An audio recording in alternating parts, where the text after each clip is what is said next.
No nanny lasted with the Millionaire's twins, until an immigrant did the impossible. "You're fired. Get your things and get out of my house right now." Richard Blackwood's voice echoed through the mansion in Greenwich, Connecticut, as he pointed an accusing finger at the 34-year-old woman calmly holding a battered backpack. Carmen Morales didn't move. Her dark eyes remained fixed on the man who had just shouted at her in front of the 6-year-old twins, Tyler and Taylor, who were watching the scene from the top of the marble staircase. The children, known for having made 12 previous nannies quit in less than a week each, were for the first time in months completely silent. "Mr. Blackwood," Carmen said in English with a Colombian accent, her voice low but firm, "the boys have just had their lunch." "I don't want to hear it." Richard interrupted, his face red with anger. "I found you sleeping on the sofa in the living room at 2 in the afternoon. That's unacceptable. A lazy immigrant like you doesn't deserve to work in a house like this." What Richard didn't know was that Carmen had stayed up all night calming Tyler, who was having another one of his nocturnal panic attacks. She had achieved something that none of the previous nannies had managed, getting the twins to sleep a full night without screaming, fighting, or destroying their room. For the first time in 2 years, the house had experienced absolute peace. Richard Blackwood was the kind of man who measured people's worth by the size of their bank accounts. Heir to an oil fortune, he had turned raising children into a competition where only the best nanny in America would be good enough. Specialized agencies had sent candidates with impeccable CVs, Harvard graduates, child development specialists, former teachers at elite private schools. All of them had failed miserably. Carmen looked up and waved discreetly to the boys. Tyler went down a few steps, ran up to her and whispered, "You're not leaving, are you, Carmen? Please."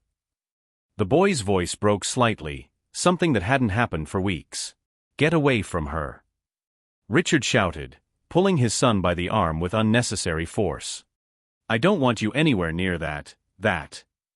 Watch your next words, Mr. Blackwood," Carmen said, her voice still calm, but now with an icy tone that made Richard hesitate for a moment. There was something in her eyes that didn't match the submissive immigrant image he had created in his mind. The truth was that Carmen Morales wasn't just a nanny. With a degree in child psychology from a University of Bogota, specializing in children with trauma, she had worked in orphanages and specialized clinics before emigrating to the United States 3 years earlier. Her impeccable English and in-depth knowledge of child development were all documented in her CV, which Richard clearly hadn't read carefully, or had chosen to ignore. During the 2 weeks she worked at the house, Carmen had made detailed notes on the twins' behavior.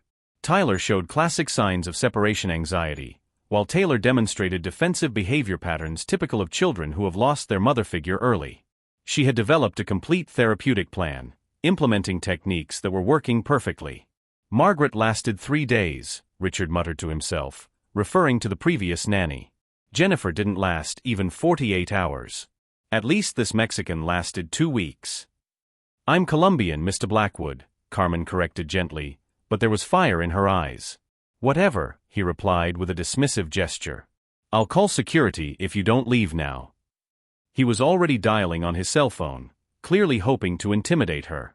Carmen picked up her backpack, but before she left, she discreetly took her phone out of her pocket and pressed a key. The recording that started at that moment would capture something that would change everything.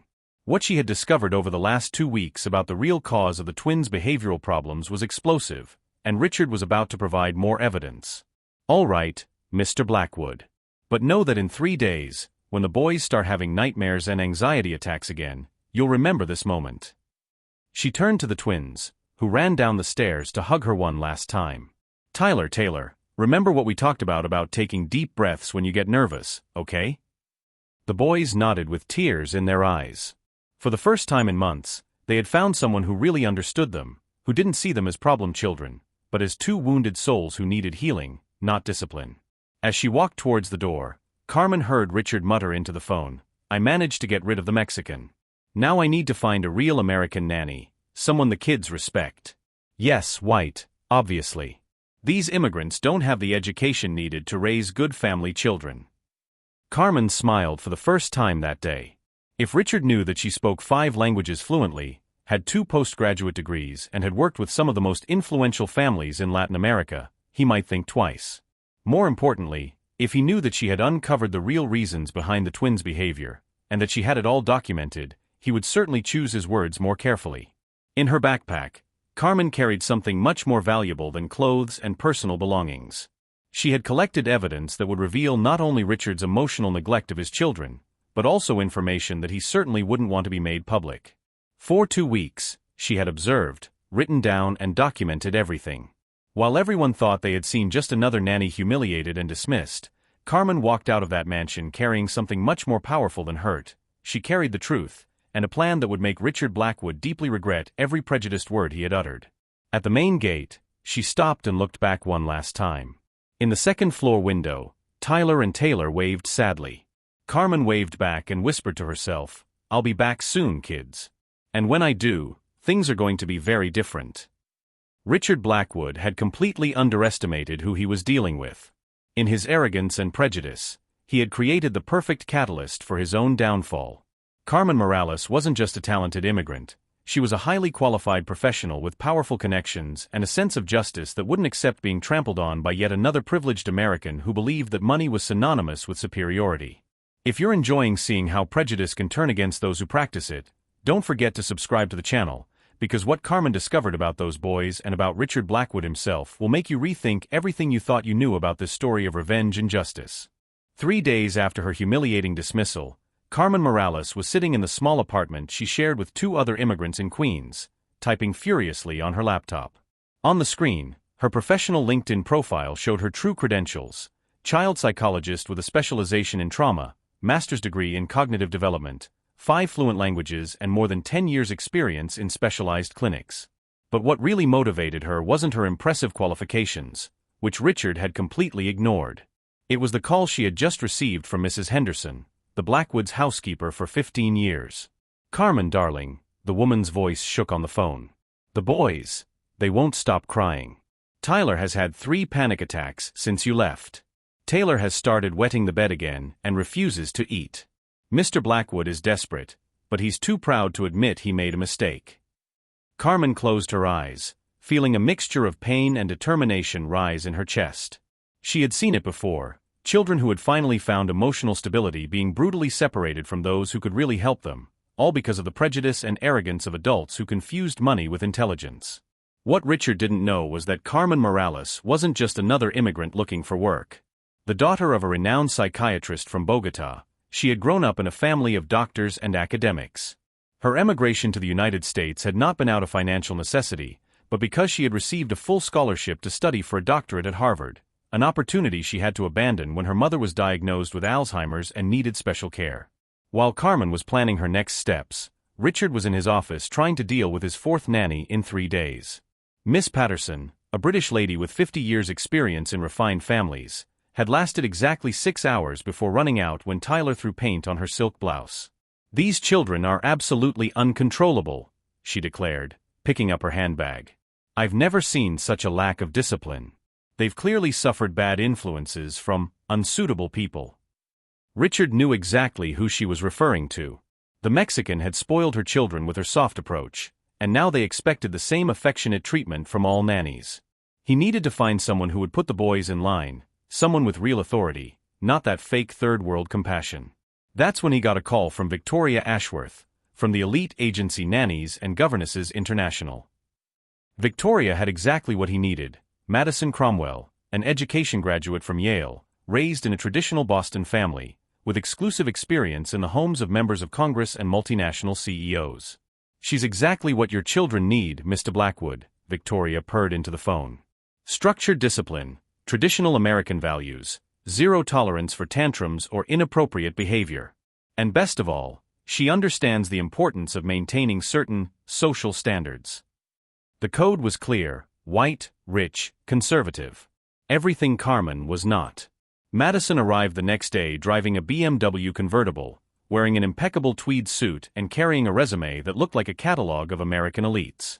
Her blonde hair was tied up in a perfect bun, her French nails were impeccable, and she spoke with the refined accent of expensive New England boarding schools.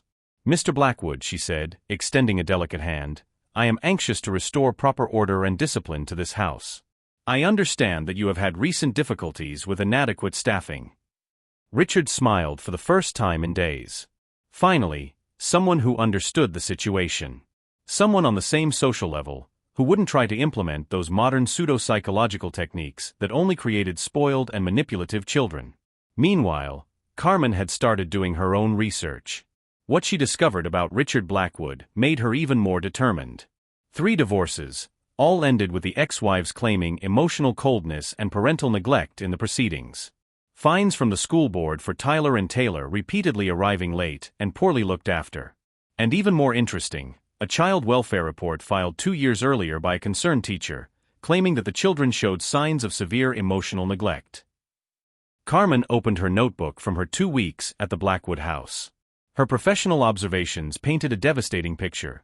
Tyler showed classic symptoms of anxiety disorder developed by parental emotional abandonment, while Taylor demonstrated aggressive behavior as a defense mechanism against rejection. Both had responded positively to the play therapy and emotional regulation techniques that Carmen had discreetly implemented. But the most important thing was the recording she had made on the day of her dismissal. Richard's voice clearly stating his racist views, his determination to hire only a real American nanny, and his derogatory references to Mexicans and unsuitable immigrants all captured in crystal-clear audio. Carmen smiled as she transcribed the words. Richard Blackwood had completely underestimated who he was dealing with.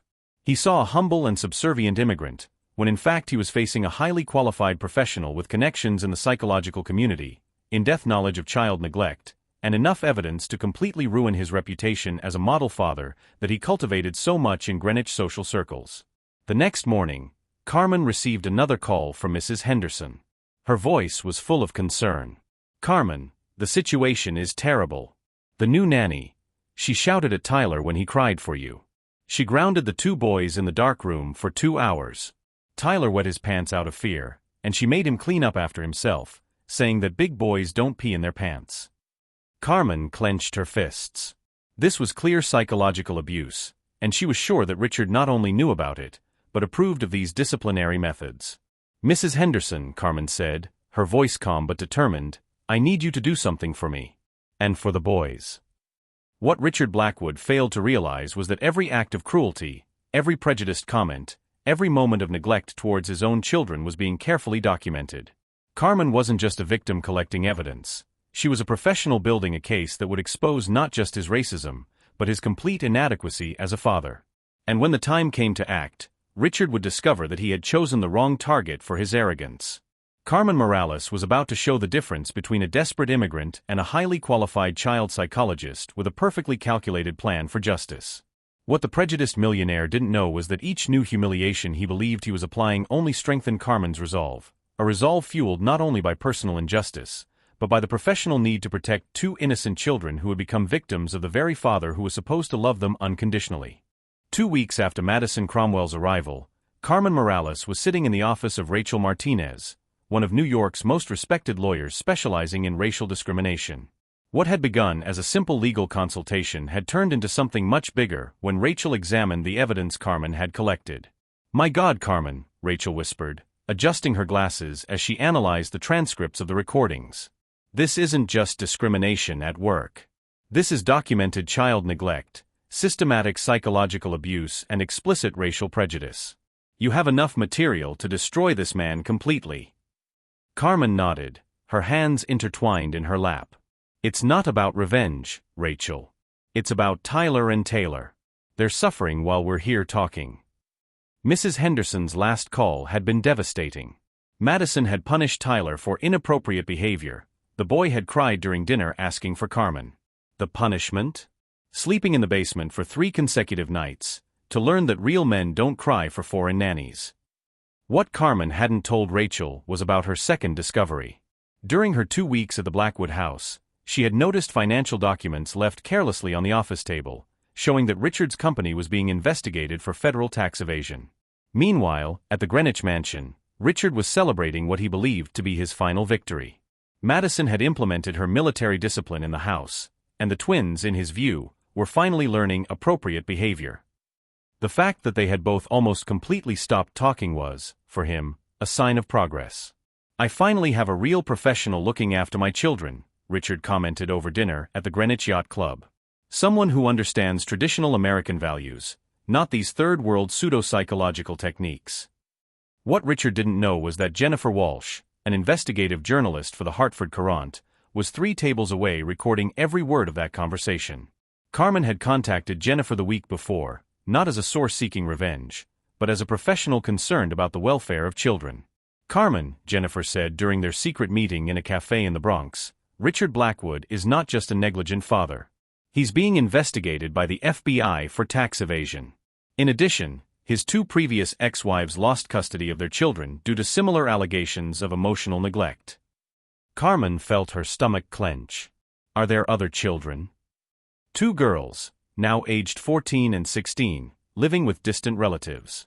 Both developed severe anxiety disorders after living with their father.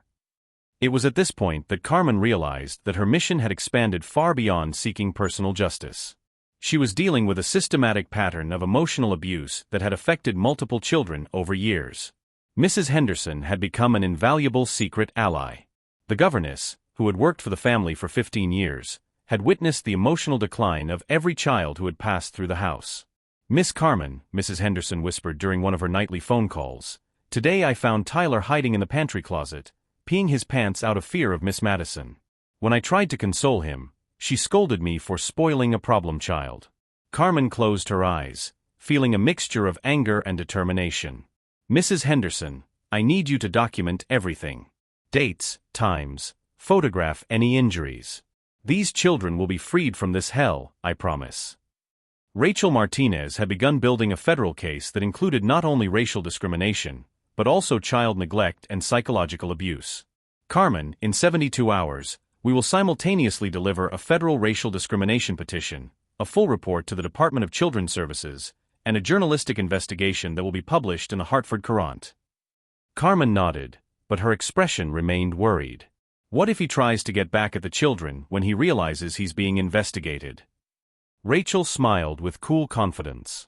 "That's why our first action will be an emergency court order for the temporary removal of the children, based on evidence of immediate emotional abuse.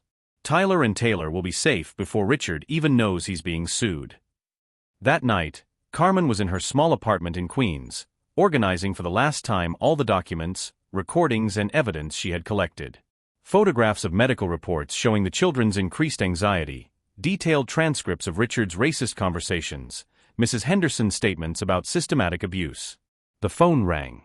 It was Mrs. Henderson, her voice laden with urgency. "Miss Carmen, something terrible has happened.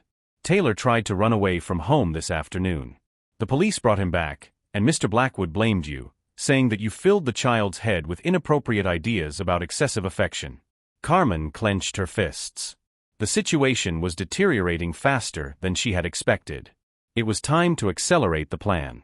"Mrs. Henderson, tomorrow morning you're going to call the number I'm going to give you. It's a social services emergency hotline. Report everything you've witnessed.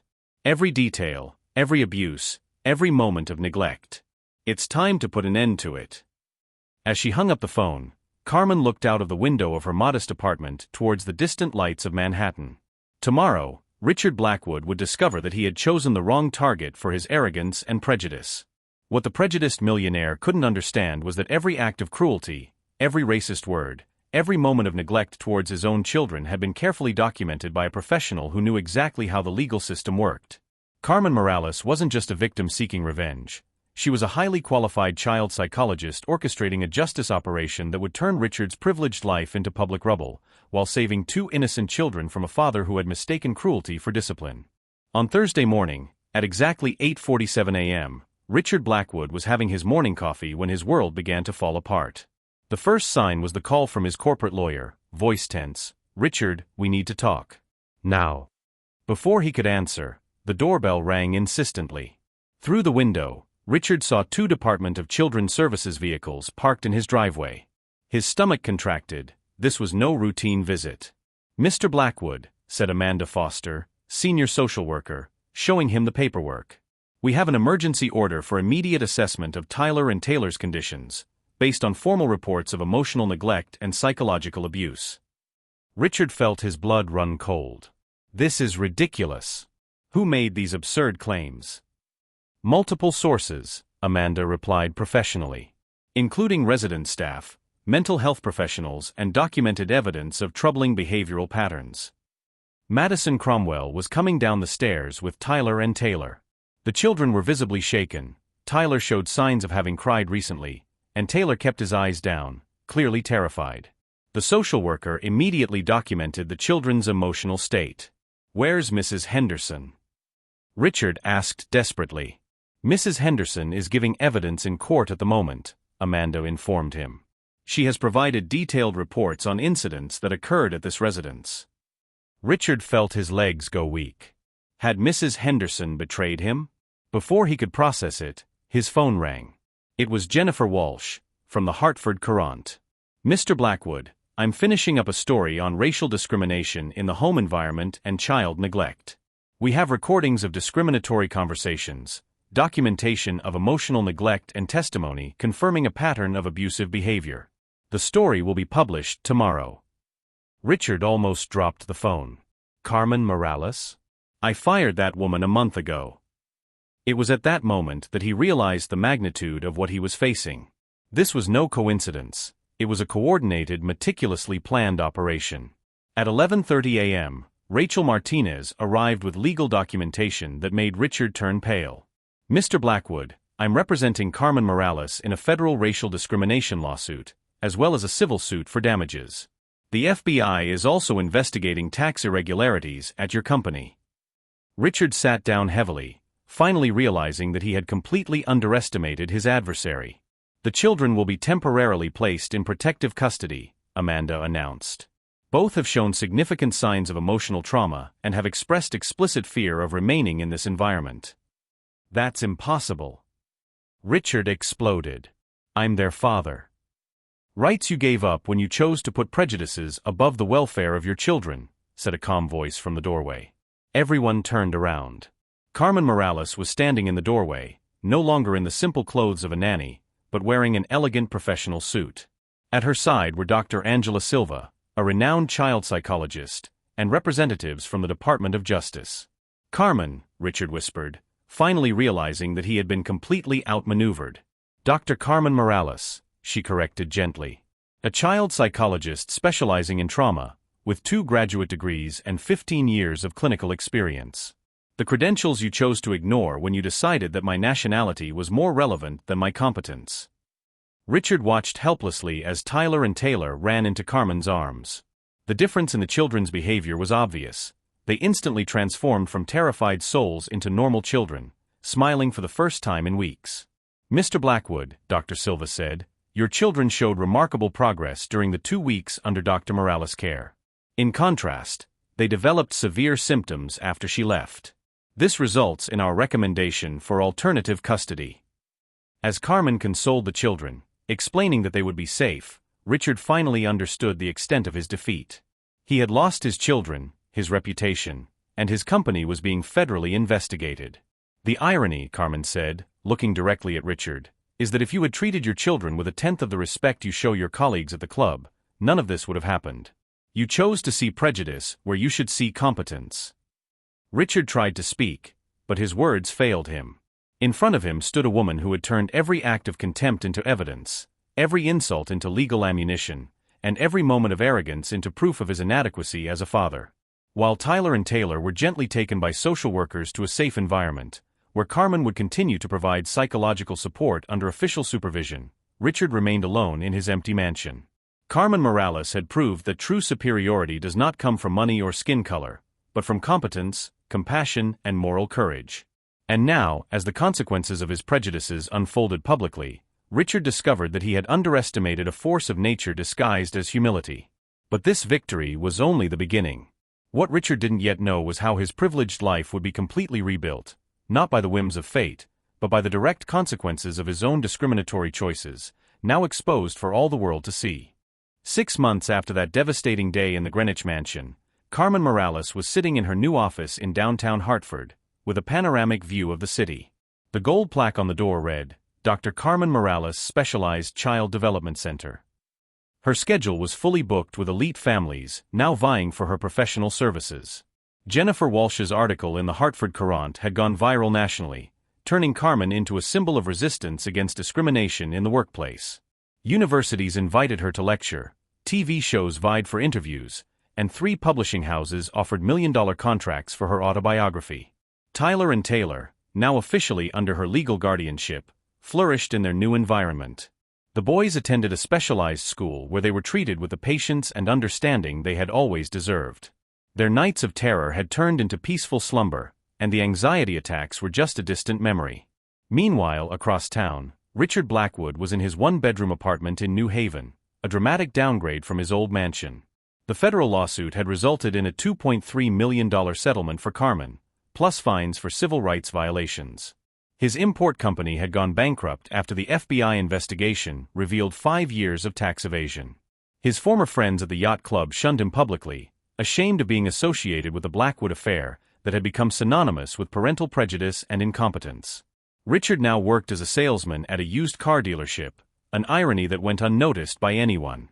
His co-workers, many of them immigrants, treated him with professional politeness, but without the respect he believed he deserved. "Mr. Blackwood," said Miguel, his Mexican-American supervisor, "you need to finish the paperwork on those 3 cars before the end of the workday." Richard nodded silently, swallowing the pride that had destroyed his life. The irony of taking orders from someone he would have despised months before was not lost on anyone in the office. On the first anniversary of the founding of her center, Carmen organized a charity event that raised $500,000 for immigrant families facing discrimination. The auditorium was packed with politicians, businesspeople, and civil rights activists. "A year ago," Carmen said into the microphone, her voice clear and confident, "a man told me I didn't deserve to work in his house because I was just a lazy Mexican immigrant. Today, I'm here not to celebrate his downfall, but to celebrate the rise of everyone who refuses to accept that discrimination defines their destinies." Tyler and Taylor, sitting in the front row in their new school uniforms, applauded proudly. They had found not just a foster mother, but a heroine who had turned the injustice they had suffered into a force for the greater good. What Richard Blackwood never understood was that his prejudice had created the perfect catalyst for his own destruction. By underestimating Carmen based on her nationality, he had awakened a professional force that not only sought justice, but obtained it in spectacular fashion. The true measure of Carmen's victory was not just in the $1 million compensation or the professional recognition. It was in the fact that Tyler and Taylor now slept peacefully every night, confident that they were loved and protected by someone who saw their real value. Carmen had proved that the best revenge is not to destroy those who harm you, but to build something so great that it makes their lives irrelevant. While Richard struggled to sell used cars, she was changing lives, inspiring generations, and creating a lasting legacy. On the wall of her office, framed next to her diplomas, was the first letter Tyler had written to her: "Thank you for teaching me that crying doesn't make me weak, and that being different doesn't make me wrong." The final irony was delicious. Richard had lost his children trying to protect them from an inappropriate influence, when in fact he was protecting them from the only person capable of healing them. His arrogance had ensured that they found exactly the love he was incapable of providing. Carmen looked out of her office window, watching the city stretch out before her. Immigrants arrived every day, facing similar prejudices. But now there was a precedent, a story that proved that competence and dignity always triumph over ignorance and privilege. If you believe that justice and perseverance can transform any situation, don't forget to subscribe to the channel for more inspiring stories that show how true strength comes from within, and how those who underestimate us often hand us the tools for our own victory. Richard tried to destroy Carmen, but ended up destroying himself. Carmen learned that true revenge isn't about repaying the damage you've suffered, it's about achieving success that your enemies could never have imagined.